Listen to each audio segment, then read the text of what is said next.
namain ka go block ka haim na za klumda za azisna kipe benne me za namain ka ita ka bisna se phung rang ta ku dle za se phung ba ta ka ber basna ani zi men ta gnal za phung ta ba ge se phung ba se phung ang ta ku dle za phung pe kyang pe bisna le ro zam chu ngai tu za ge se phung ba ku dle za lam na me wang ma na phung pe ki mi klo ga ze gna phim pe kyang pe wai ba te ba bam je gna se kum ki nam chu hele ro za phung wai tu za ge che phung ba se dle za na man ka ni se phung nga ta ko dle ge che za na man ka go block ka le ro za ka hong kan kya je gna hem na pitit ka lo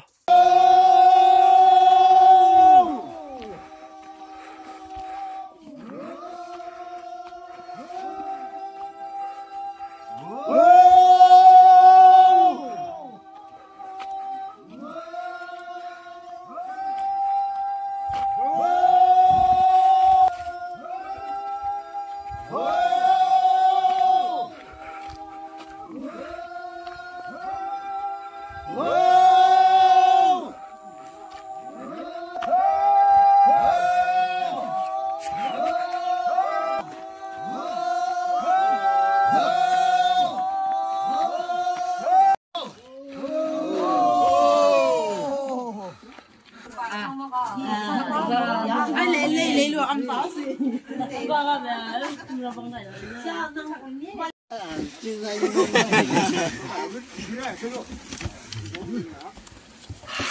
tuổi tuổi rồi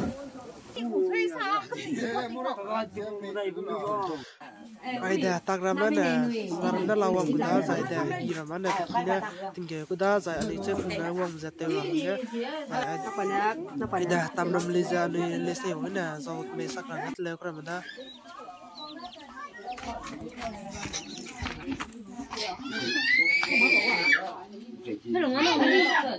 tu lo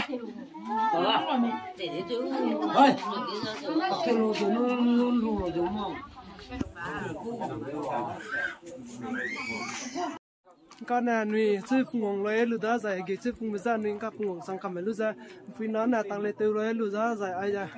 cái chơi phùng bây giờ là khi cái nó tăng lên tiêu giải khi nó tăng lên giải cái em là tăng lên tiêu lúa đó giải nuôi chơi phùng này bây giờ giải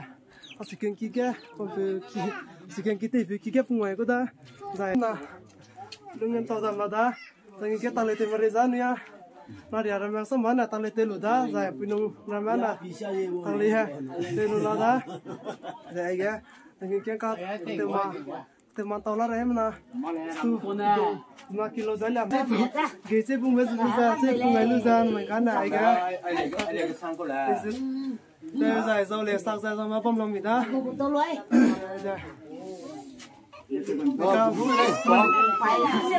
có thể phải tiếp ra vậy chứ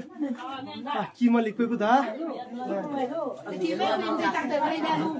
cái là rồi là chơi phụ nữ là rồi là sao thì ta là đó